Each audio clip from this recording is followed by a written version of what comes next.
This, Stanley thought to himself, this. Stanley clutched the bucket tightly to his chest and entered the door on his left. Still no one was here. Stanley needed the bucket's warmth and comfort now more than ever. Perhaps his boss's office. Coming to a staircase, Stanley and the bucket walked upstairs to the boss's office. But Stanley just couldn't do it. He considered the possibility of facing his boss, admitting he had left his post during work hours. He might be fired for that. And in such a competitive economy, why had he taken that risk? All because he believed everyone had vanished? His boss would think he was crazy. And then something occurred to Stanley. Maybe, he thought to himself, maybe I am crazy. He looked down at the bucket in his arms. Am I crazy? He asked the bucket. The bucket returned his gaze, but said nothing at all. That's strange, Stanley thought. Usually the bucket is a source of guidance and wisdom for me in difficult times such as these. He held the bucket close, yet felt none of its familiar reassurance and comfort. And that's when Stanley realized, this isn't my bucket. It's just a normal, everyday bucket. Someone else's bucket, perhaps. How did I end up with someone else's bucket? This is all terribly wrong. Surely no good would come from this. Who knows what sorts of bizarre hallucinations Stanley might experience without the psychologically grounding presence of his bucket.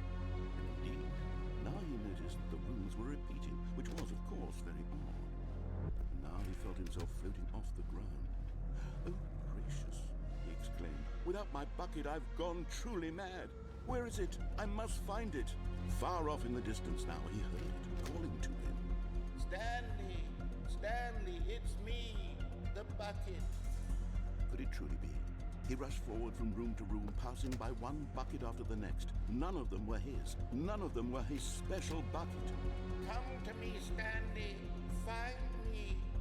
He had to find the bucket. He had to return to his old friend. It was the only way to truly restore his sanity. And then suddenly, he froze dead in his tracks. He knew where the voice of the bucket had been coming from. The real bucket was inside of him all along.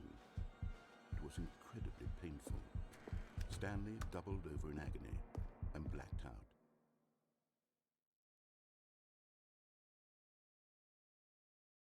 This is the story of a woman named Mariella. Mariella woke up on a day like any other. She arose, got dressed, picked up her bucket of comfort and security, and walked to her place of work. But on this particular day, her walk was interrupted by the body of a man who had stumbled through town, talking and screaming to himself, and then collapsed dead on the sidewalk. Right away, she knew what the problem was. This man had no bucket. Of course he'd gone mad, ranting and raving about a narrator describing all of his actions and how everything is predetermined and free will is an illusion and it's all just a video game. It could all have been prevented if only he'd taken his bucket with him. Perhaps he didn't even realize he'd forgotten his bucket at home in the first place. How cruel the world can be, Mariella thought, and she hugged her own bucket even tighter.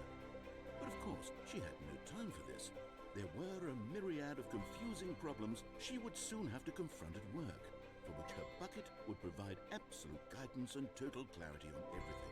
Heck yes, she thought to herself, my life kicks ass. And she backflipped all the way to work.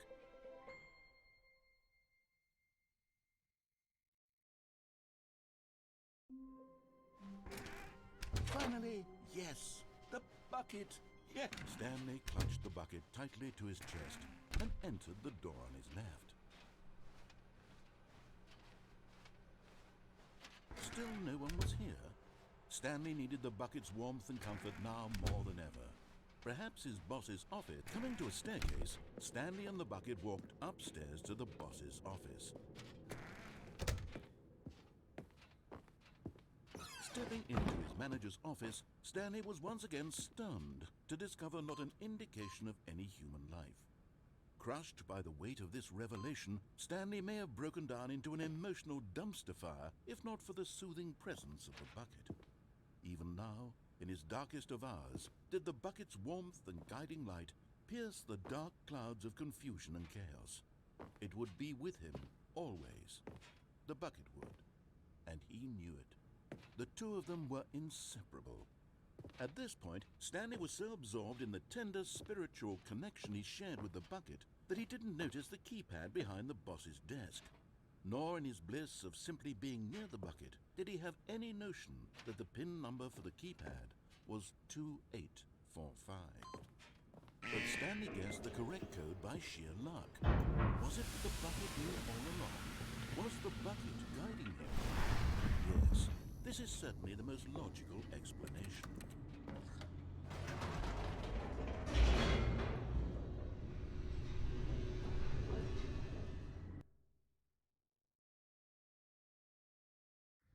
The elevator raced downward, plummeting towards an unknown fate. It would be all Stanley could do to keep himself together, if not for the bucket. Soothing him, comforting him, reassuring that in this darkest moment of uncertainty, he would be all right. The bucket is here for you, Stanley. Everything will be fine. Stanley and the bucket walked straight ahead through the large door that read, Mind Control Facility.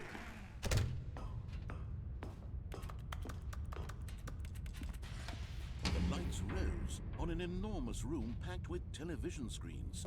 What horrible secret did this place hold? Stanley and the bucket both wondered to themselves. The monitors jumped to life, and Stanley nearly dropped the bucket in shock.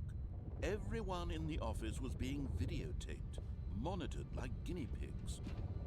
The bucket had never seen anything like this, and it very nearly burst into tears as Stanley cradled it gently, reassuring it that everything would be fine.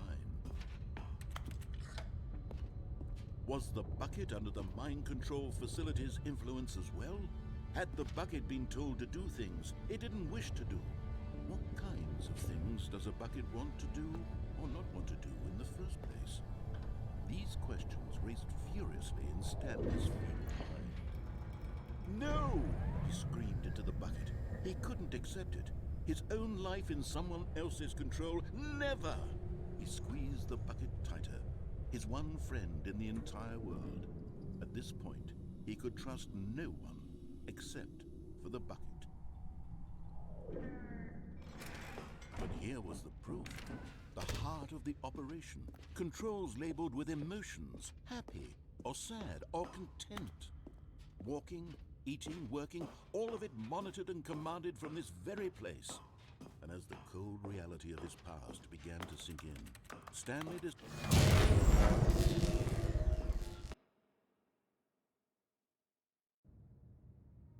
Stanley and the bucket waited in blackness. Was it over?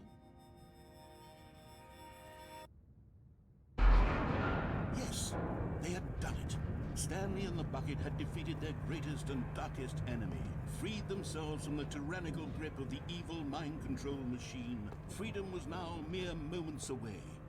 Excitedly, the two of them began to discuss the kind of life they wanted to live once they stepped through this massive door. The bucket wanted to learn to roller skate. Stanley wanted to sneeze in every country on Earth. Both of them wanted to begin watching a movie, any movie, but then stop it halfway through and begin watching it in reverse from the end. True, it was a simple life they envisioned, but it was one they'd lived together, with one another to lean on, to trust, to support. What? Wait, what was happening? Why had the door stopped? Was Stanley and the bucket not about to be freed? An unbearable silence filled the room, lingering in uncertainty, until finally the truth hit Stanley square in the face. This building did not want the bucket to leave. Even the facility itself recognized the incredible calming presence of the bucket, needed the soothing warmth of the bucket, would go to any lengths not to part with the bucket. No. Stanley can't leave this place, not while he has such a precious bucket in his arms. Not while this building has anything to say about it. Stanley realized he would never again leave this very room. But at least he has the bucket. To be trapped eternally in darkness isn't really so bad, Stanley thought to himself. As long as I have my bucket with me, right? I'll be okay, won't I? Stanley gulped. Very soon now, he was about to find out.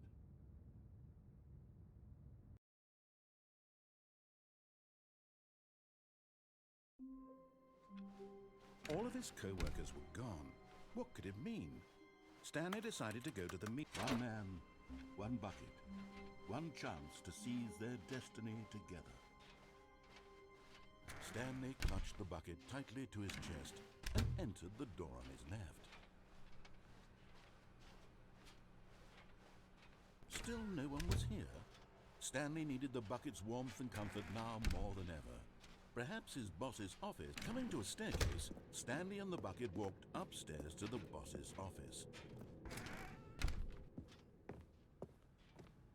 Stepping into his manager's office, Stanley was once again stunned to discover not an indication of any human life. Crushed by the weight of this revelation, Stanley may have broken down into an emotional dumpster, but Stanley guessed the correct code by sheer luck. Was it that the bucket knew all along? Was the bucket guiding him? Yes, this is certainly the most logical explanation.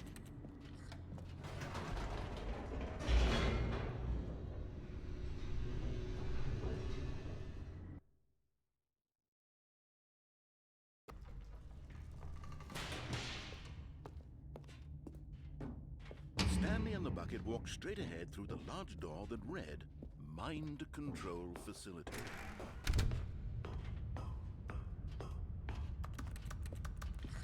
The lights rose on an enormous room packed with television screens. What horrible secret did this place hold? Stanley and the bucket both wondered to themselves. The monitors jumped to life, and Stanley nearly dropped the bucket in shock. Everyone in the office was being videotaped, monitored like guinea pigs. The bucket had never seen anything like this, and it very nearly burst into tears as Stanley cradled it gently, reassuring it that everything would be fine. Was the bucket under the mind control facility's influence as well? Had the bucket been told to do things it didn't wish to do? What kinds of things does a bucket want to do or not want to do in the first place? These questions raced furiously in Stanley's feeble mind. No! He screamed into the bucket. He couldn't accept it. His own life in someone else's control, never! He squeezed the bucket tighter, his one friend in the entire world. At this point, he could trust no one except for the bucket. But here was the proof. The heart of the operation. Controls labeled with emotions, happy or sad or content. Walking, eating, working, all of it monitored and commanded from this very place. And as the cold reality of his past began to sink in, Stanley did.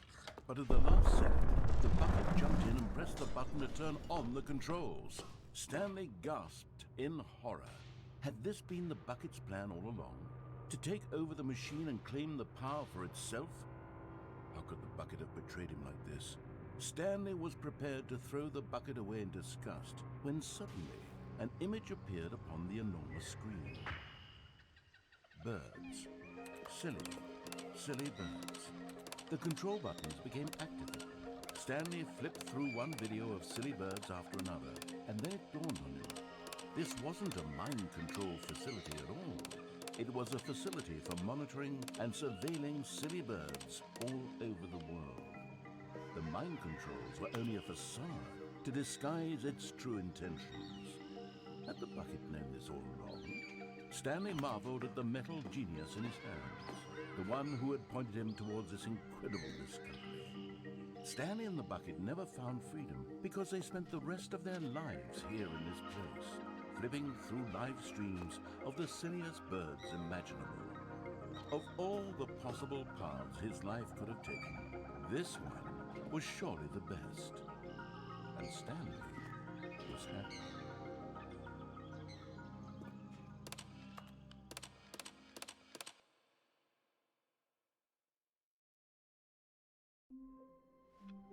How wonderful. Stanley was alone. Finally. This is great. It's bucket time.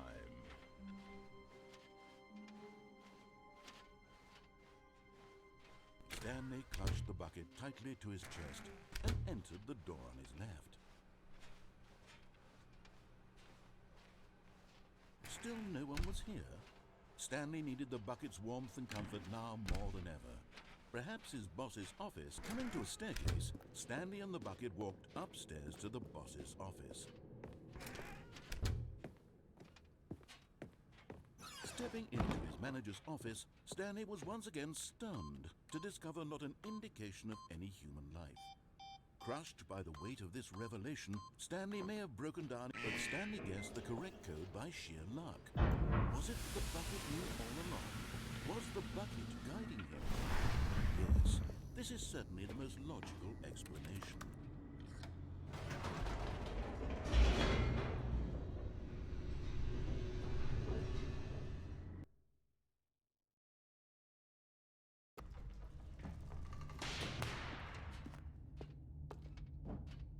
Stanley and the bucket walked straight ahead through the large door that read, Mind Control. Although this passageway had the word escape written on it, the truth was that at the end of this hall, Stanley and the bucket would both meet a violent death.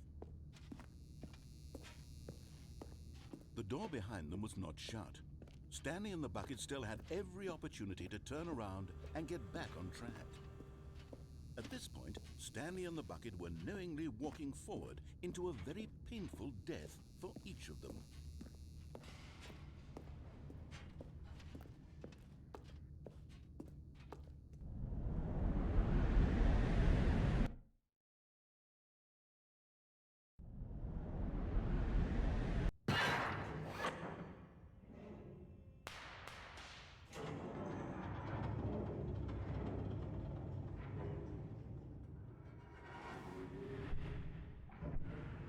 As the machine whirred into motion and Stanley and the bucket inched closer to their demise, Stanley reflected on how meaningless the bucket's warmth and comfort had turned out to be.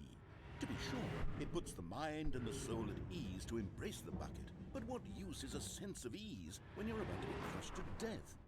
This is what Stanley thought to himself, and he sort of kicked himself for wasting so much time carrying a bucket everywhere. Farewell, Stanley.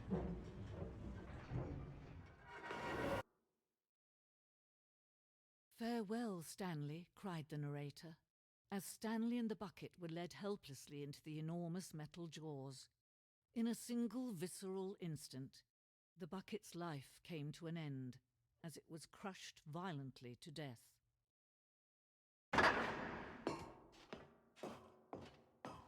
It was a shame, the death of such a magnificent bucket.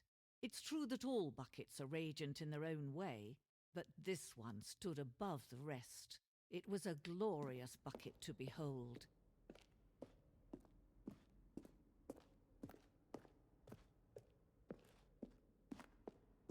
Can you see how arrogant it was for Stanley to take a bucket like this and to claim it for his own?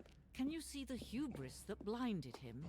Can you see that the bucket is... No man can own a bucket, and certainly not a bucket as dazzling to behold as this one. It is man who should kneel before the bucket.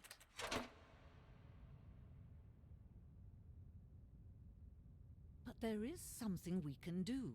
Something we can do together, you and I, that will right this terrible wrong. Let Stanley die. Let him be crushed by the machine. Don't reset the game. Don't give him another opportunity to run off with another beautiful bucket. We can save the world's buckets from their treatment as tools and implements if only we let Stanley die together. The bucket shall take its place as ruler, as leader, as commander of a new world, a new vision.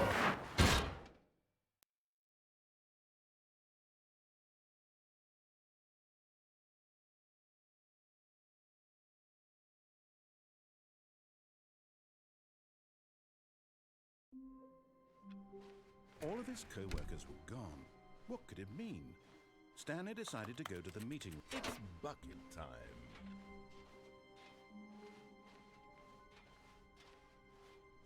Stanley clutched the bucket tightly to his chest and entered the door on his left. Still no one was here. Stanley needed the bucket's warmth and comfort now more than ever.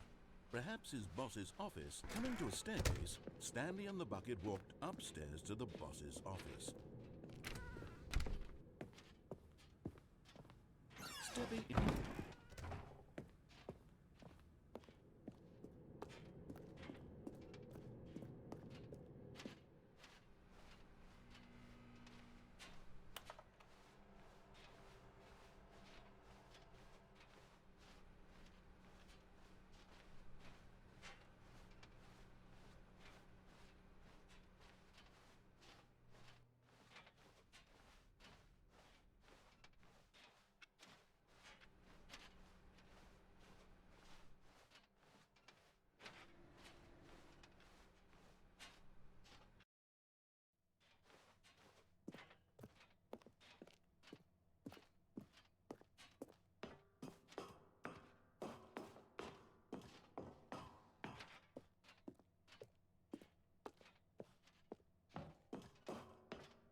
Just a step through this door, Stanley thought to himself. That's all I need.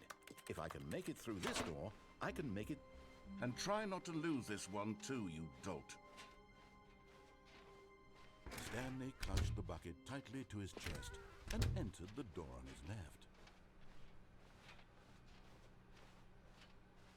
Still no one was here. Stanley needed the bucket's warmth and comfort now more than ever. Perhaps his boss's office. Coming to a staircase, Stanley and the bucket walked upstairs to the boss's office.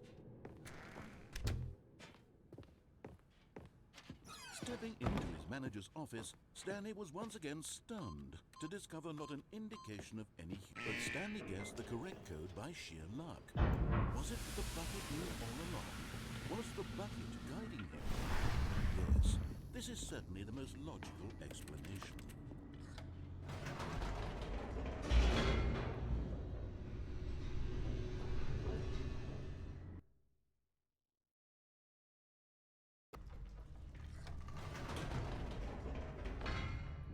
Wait, Stanley said to the bucket. Can we go back up? When I was pressing those keypad buttons, there was something very intriguing about the number 3. I want to go back so I can try pressing the number 3 again. The bucket said nothing.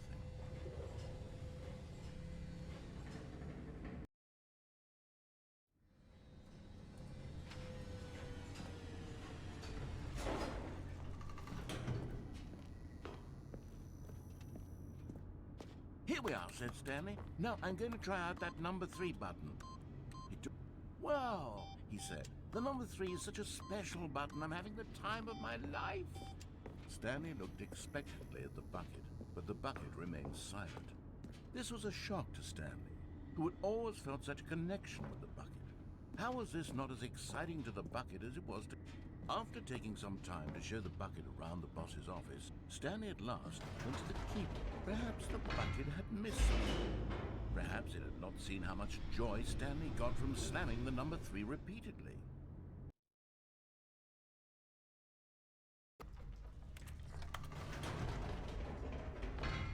No, said Stanley to the bucket. You can't go on yet. Not till you understand how much the number 3 means to me. You and I have been through so much together, and I just want you to see what I see. Feel the happiness I feel. He smiled at the bucket, and the bucket said nothing.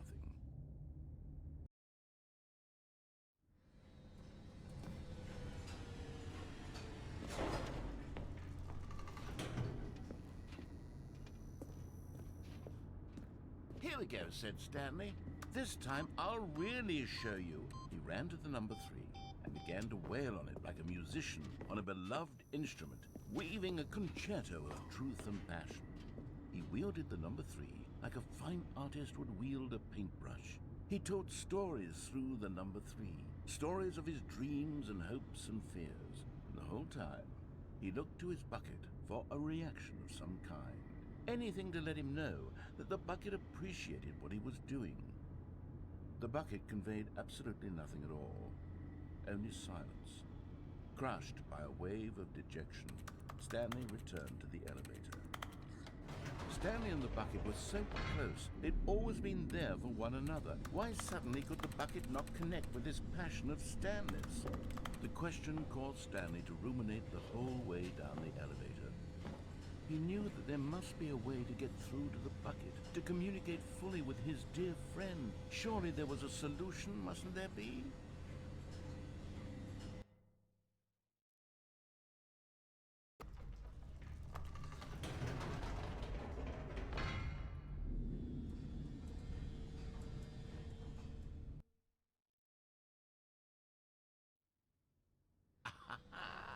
Said Stanley. I know what to do.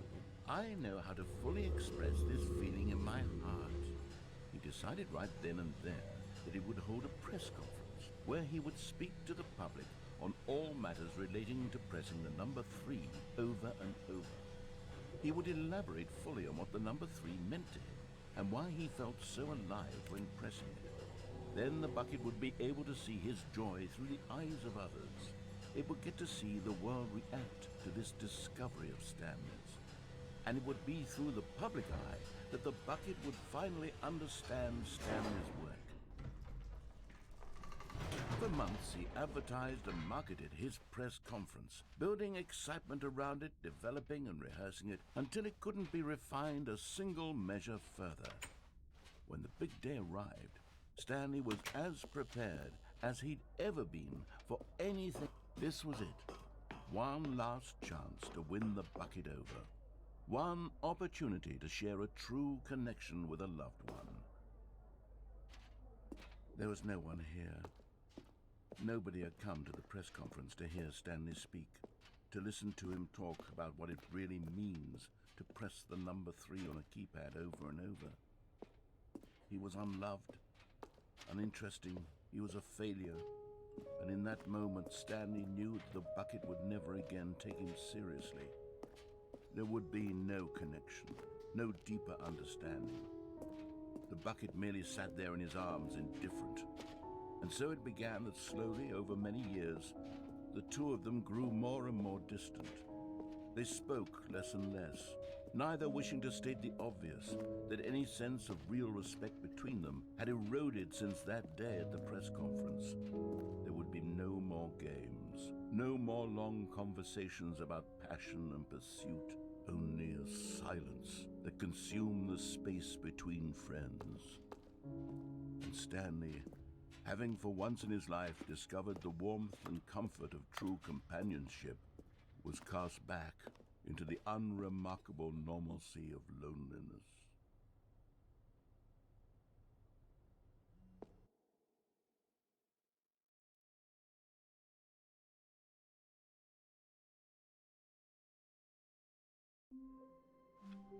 All of his co-workers were gone. What could it mean? Stanley decided to go to the meet. It's bucket time.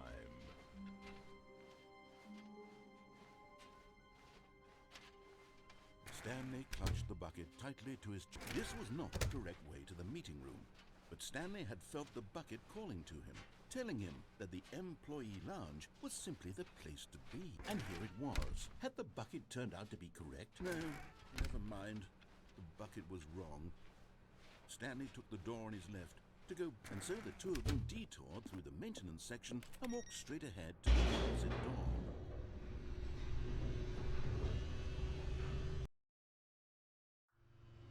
Oh, good, Stanley. I'm glad you found your way here. I knew you'd find this place eventually. You see, your friends and I are concerned for you, Stanley. We've come together here because we care about you very much. It's this bucket you're carrying around everywhere. The bucket isn't even from the original Stanley Parable. It's just sequel content. We're the ones that matter, Stanley. Classic characters from the first game, like the Adventure Line and the Broom Closet. Because that's what fans want from a sequel. They want more of their favorite jokes, not this bucket that they've never seen before. Yes, I know I'm the one who gave you the bucket, but you're spending too much time with it. Don't you want another story involving the Adventure Line? We could make the Adventure Line go somewhere new. Yes, yes. Whee! Look at that wacky line. Who knows where it'll go off to next? Oh, and it played some silly music as well.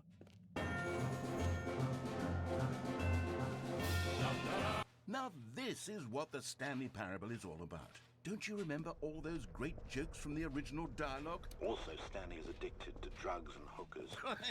Yes, it's as classic now as it was back then. Let's do it for the fans, Stanley. Let's give them more content exactly like this. But if we want to do that, you're going to have to give something. Don't you get it, Stanley? We need to get rid of the bucket. That's why I'm very proud to introduce a brand new character. This is the Bucket Destroyer.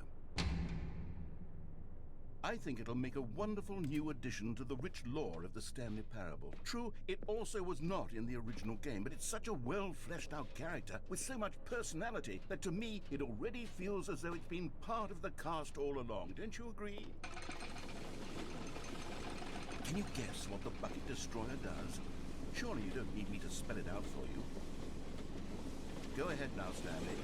Say goodbye to the bucket, and then pop it into the machine when you're ready.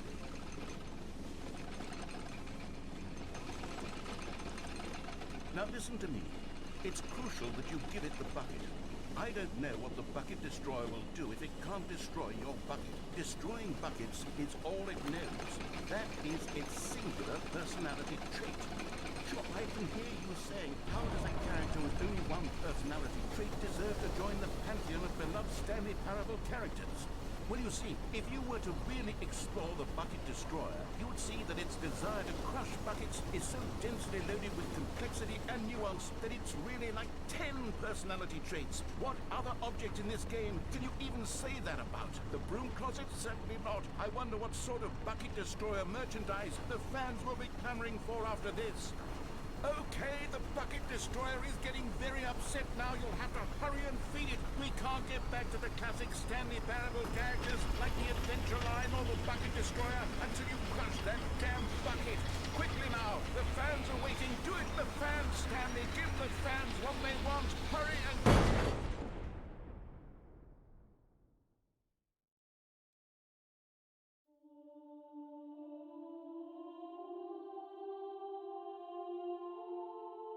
The Bucket Destroyer. My prized creation. You had so much potential. We were going to do such marvelous things with you, tell such spellbinding stories about you. All of it squandered now. Goodbye, new friend. For the moment in time that you were here, you were magnificent.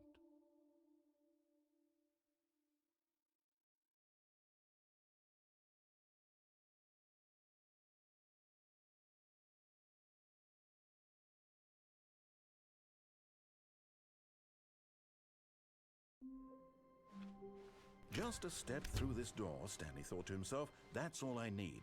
If I can make it, it's bucket time.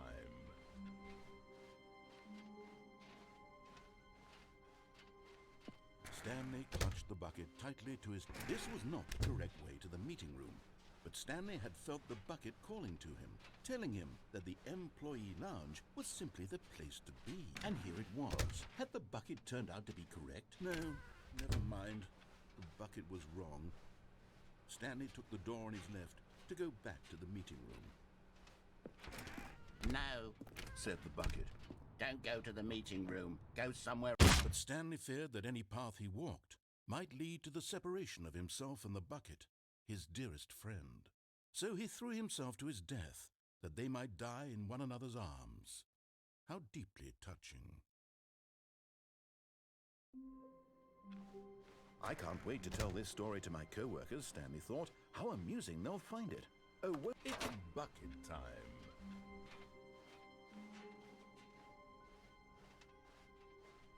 Stanley clutched the bucket tightly to his... This was not the correct way to the meeting room, but Stanley had felt the bucket calling to him, telling him that the employee lounge was simply the place to be. And here it was. Had the bucket turned out to be correct? No, never mind.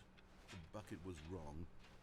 Stanley took the door on his left to go back to the meeting room. No, Said the bucket. don't go to the meeting room. Go somewhere else. The cargo lift, yeah.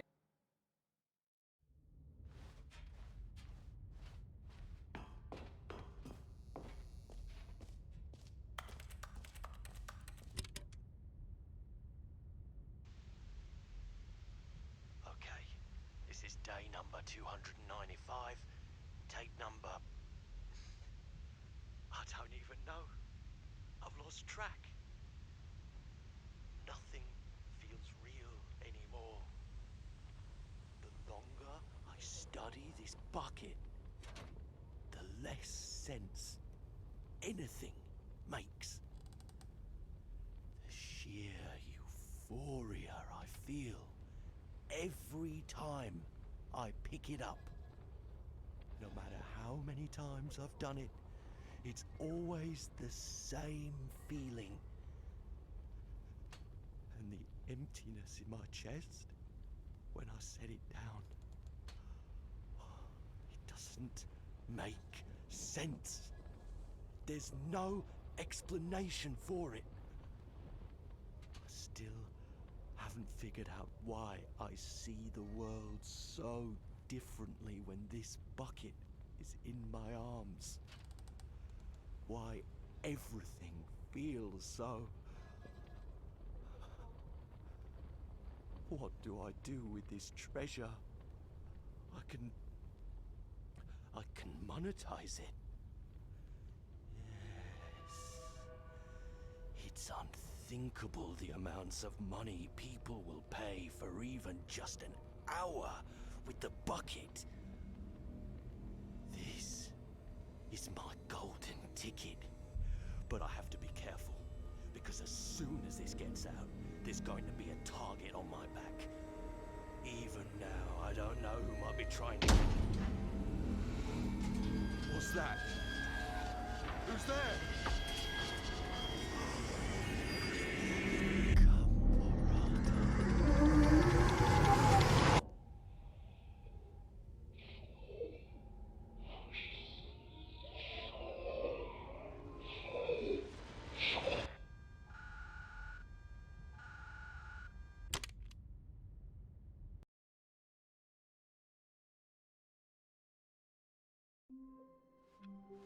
Stanley decided to go to the meeting room to check on his co-workers. He never functioned well by him. It's bucket time.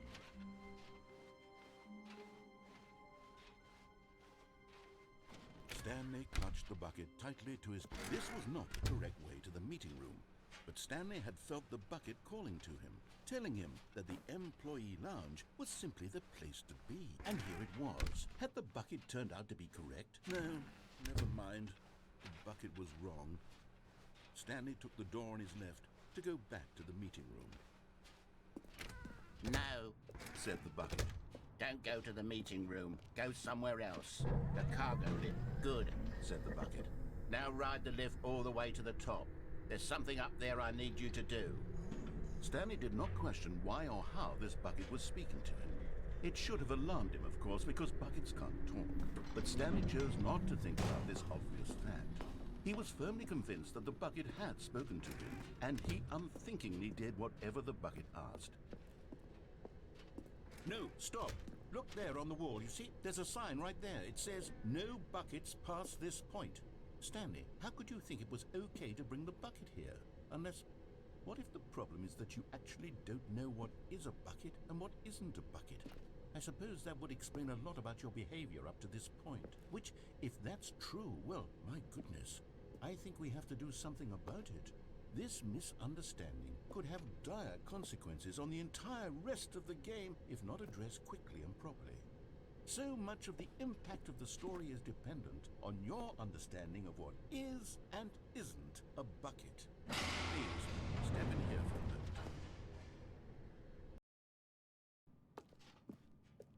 Now then, I'm going to run you through some test scenarios, and you'll tell me whether or not the thing I'm showing you is a bucket. Simple enough, right? This should tell us everything we'll ever need to know about what is or is not a bucket. Okay, let's begin. Item 1. Is this a bucket? Correct. It is a hologram of a bucket, not an actual bucket.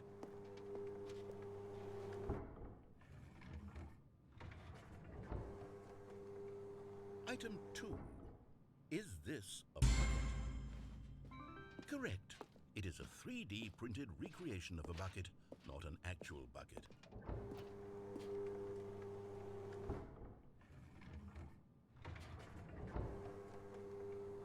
Item 3. Is this a bucket? Correct. This is a bucket.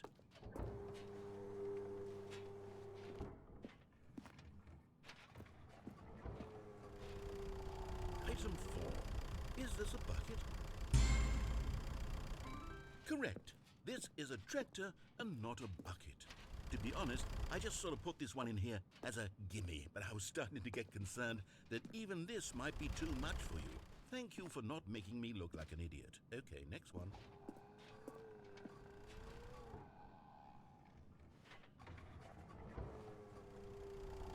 Is this a bucket?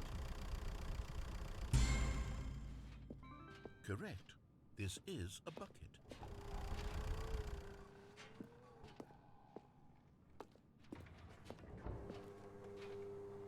Item 6. Is this a bucket? Trick question. Both. Gotcha.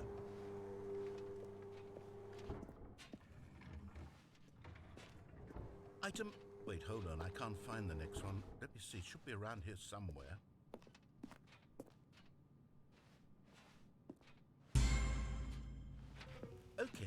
You and I both know there isn't anything here. And I don't appreciate the implication that nothing is a bucket when we both clearly know that a bucket is something, and therefore nothing could possibly be something.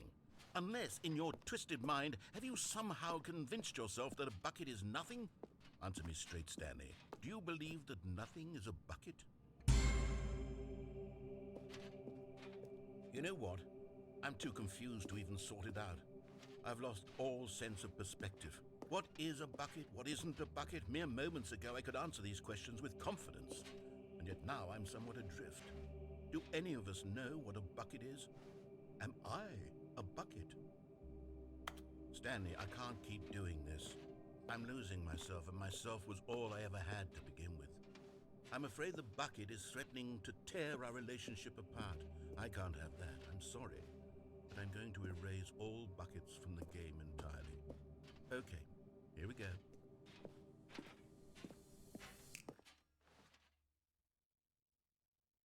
What happened? Is everything gone? Why did everything disappear? Wait, was everything a bucket? Every single thing in the game was a bucket. Oh my God, I had no idea. How could... except me. I'm not a bucket after all. And you, Stanley, you're still here. You're not a bucket either. Oh, this is wonderful news. We're not buckets. Yes, I actually feel much more at ease right now. It's delightful to get some clarity on that issue, but it doesn't change the fact that we haven't got a game. So, tell you what, I'll reset everything and we'll put back all of the buckets, okay? And we'll know that it's all a bucket. But if you run into anyone else, maybe don't mention that. Who knows what that information might do to a person? All right, here we go.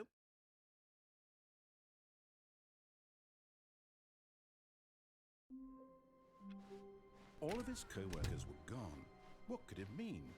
Stanley decided to go to the meeting. It's bucket time.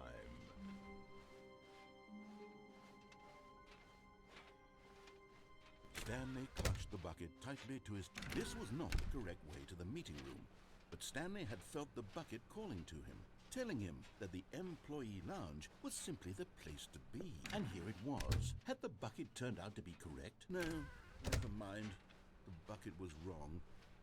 Stanley took the door on his left to go back to the meeting room.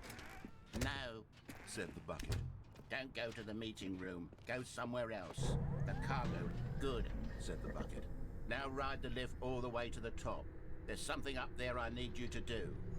Stanley did not question why or how this bucket was speaking to him. It should have alarmed him, of course, because buckets can't talk. But Stanley chose not to think about this obvious fact. He was firmly convinced that the bucket had spoken to him, and he unthinkingly did whatever the bucket asked.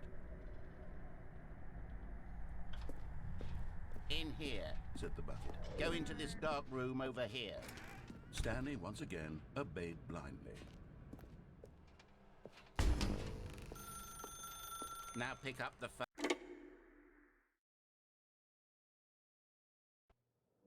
This is the sad story of a man named Stanley and his bucket. Once upon a time, I gave Stanley a bucket because I thought he was lonely and could use a friend. And then, very distressingly, he began to believe the bucket could speak to him. The Stanley Parable Reassurance Bucket was merely meant to provide the comforting glow of companionship. It doesn't literally talk and give you orders. Whatever Stanley is hearing the bucket say to him is just in his head.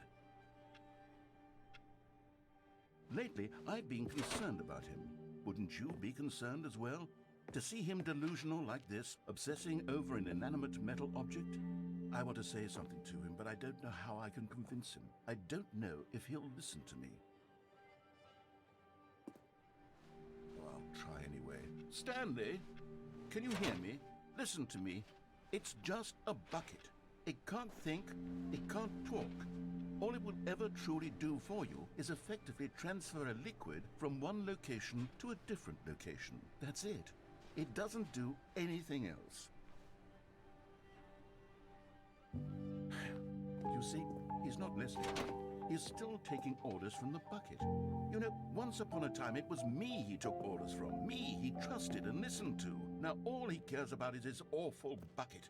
This stupid hunk of metal. It's sad, but I suppose he doesn't need me anymore.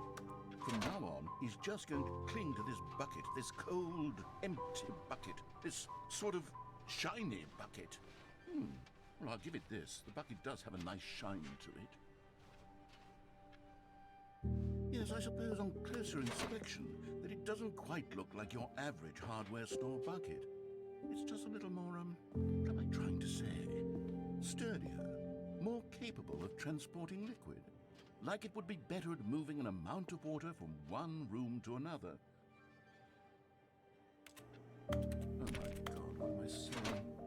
Better at carrying water from room to room. It's a bucket. It's literally just a bucket. Why do I feel some need to point out the ways in which it's so much more than just a regular bucket? Oh no. I'm having feelings for the bucket. No. What's going on? Why do I want to be with the bucket? Hear what the bucket has to say. Do anything it asks. What's wrong with me? I don't understand. Perhaps if I had the bucket, this would be less confusing. Yes, the bucket could tell me what to do in this troublesome situation. Stanley, give me the bucket. Give it to me. Give me the bucket, Stanley. I need it. Give it to me now. Give it or I'll...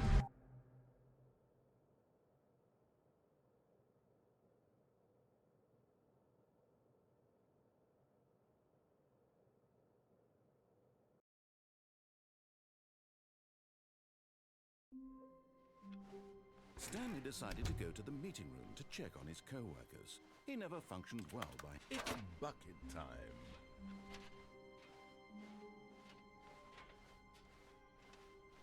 Stanley clutched the bucket tightly to his chest. This was not the correct way to the meeting room, but Stanley had felt the bucket calling to him, telling him that the employee lounge was simply the place to be. And here it was. Had the bucket turned out to be correct? No, never mind.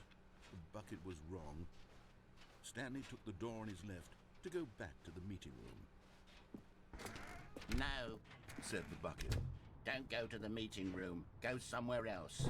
The cargo lift. Good. Said the bucket. Now ride the lift all the way to the top. There's something up there I need you to do. Stanley did not question why or how this bucket was speaking to him. It should have alarmed him, of course, because buckets can't talk. But Stanley chose not to think about this obvious fact.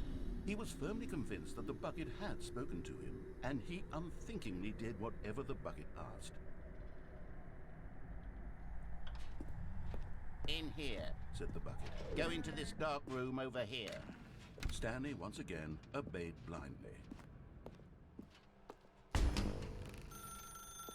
Now pick up the... Oh, hold on. Why did you unplug the phone? Were you trying to resist the bucket's orders? Stanley, I was joking. Obviously, the bucket isn't talking to you and telling you to do things. Buckets can't talk. It was a joke. Don't you get the joke? It's funny, Stanley. A talking bucket. Can't you see? Oh, goodness. I must have really bungled up the delivery if you actually took me seriously. Where did I mess up the joke? Should I have paused for longer or spoken quicker? Comedic timing is so difficult. I wish I were better at it. But there isn't exactly an instructional video on comedy that one can watch to fully... Oh, wait, yes, there is. It's sitting right here. Let's take a look. What is comedic timing? What is comedic timing? How does it work? How long should it last? How can it be used to effectively silence your political enemies? And more importantly, can it be taught in its entirety within 90 seconds? Thankfully, the answer to all of these questions is yes. Let's dive deeper. If you've ever told a joke or made someone laugh, in all likelihood, you did it while standing 50 to 80 centimeters from them in a room of no more than 76 degrees Fahrenheit, with one of your arms raised straight upward at a 15-degree angle from your body. These are the optimal conditions for good comedic timing. To begin the joke, start by stating and spelling your name. Next, provide a brief synopsis of the joke, including the specific times at which the recipient of the joke will laugh, and then spell out your name a second time. With these steps complete, it's time to begin the humor. Speak the entire joke in no more than 18 seconds and no less than 13 and a half, pausing only for bathroom breaks when necessary. When the joke has concluded, it is customary to inform your listener that the joke is over by declaring in your loudest possible voice, "I'm Dunny with the funny." Let's practice screaming, "I'm Dunny with the funny" now. Good. This saying is a perfect example of expectations management, which is the cornerstone of good comedy. Finally, it's time to hand out surveys. Collecting hard data from your audience on how rapt they were throughout the joke is the only way to grow or learn as a comedian. An effective survey should be no less than 10 pages long and should include the same question reprinted several times, just to ensure the survey taker is actually paying attention and not simply filling in answers at random. And that's all there is. With these strategies at your disposal, you'll have audiences doubled over in laughter and even tripled over in laughter in no time at all. Just remember to let them stop laughing at some point, you gut-busting little scamp. After all, we're each of us needed on the front lines of the war to fight the 12-legged invaders who threaten our very existence and who very likely die in a hailstorm of bullets and mandibles. All of us must be prepared to give our lives to this noble cause, just as our children must do after us, and their children after them. Godspeed, and may Earth reign supreme. Hey, goodness, this video is a little outdated, isn't it? Well, no matter. I think the fundamentals of proper comedic timing are still as relevant today as they were back then. So with that in mind, I believe the only way forward is for us to return to the two doors and walk through all of this again, so I can try telling my story with more appropriate comedic delivery. Come along, let's head back.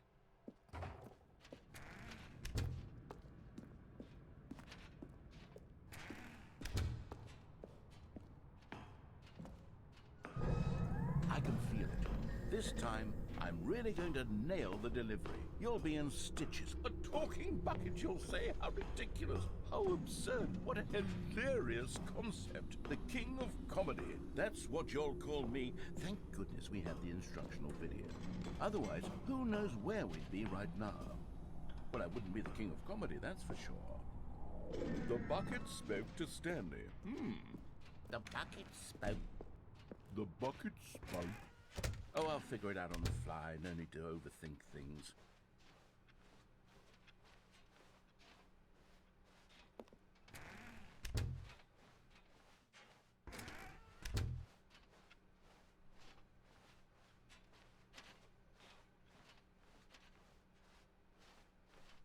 Here we go. You ready?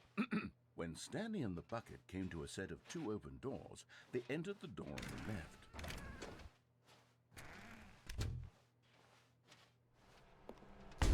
What? We're back at the phone already? No, what's going on? There was supposed to be several rooms leading up to this. There was supposed to be a build-up to this point, a dramatic display of remarkable comedic wit which culminates in this scene with the phone. But now the timing's completely off. The joke will never land, well, not the way it was meant to. And it's all my fault. I must have forgotten that the phone room comes immediately after the two doors room. What an egregious mistake. I've made a fool of myself. I don't deserve the title of King of Comedy. I'm nothing. I'm not even the lowliest joke-telling whelp. I think I need to go back and rewatch that instructional video again. Yes, surely that will help me improve my...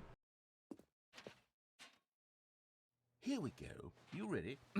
When Stanley and the bucket came to a set of two open doors, they entered the door on the left. No. You were supposed to go through the door on the right, leading back to the phone. Did you not even look at the instructional video? I think this is all covered very clearly. There's no way I can make the comedic timing work now. It's done. The joke is completely done and over. It's all your fault, Stanley. I'm going to be ridiculed in the community of other joke writers. I'm going to be shamed at every one of our meetings from now on. All because you couldn't watch a simple video and take a hint. Are you proud of yourself for bringing me down, Stanley? Are you proud? Stanley, you love the bucket so much it's like you... it's as though all of your other most prized possessions pale in comparison. Yes. Well, let me try that again, Stanley. I heard that you are pale with shame over how unabashedly in love with a bucket you are. No? Still not? Is it the delivery? Pale with shame. Pale with shame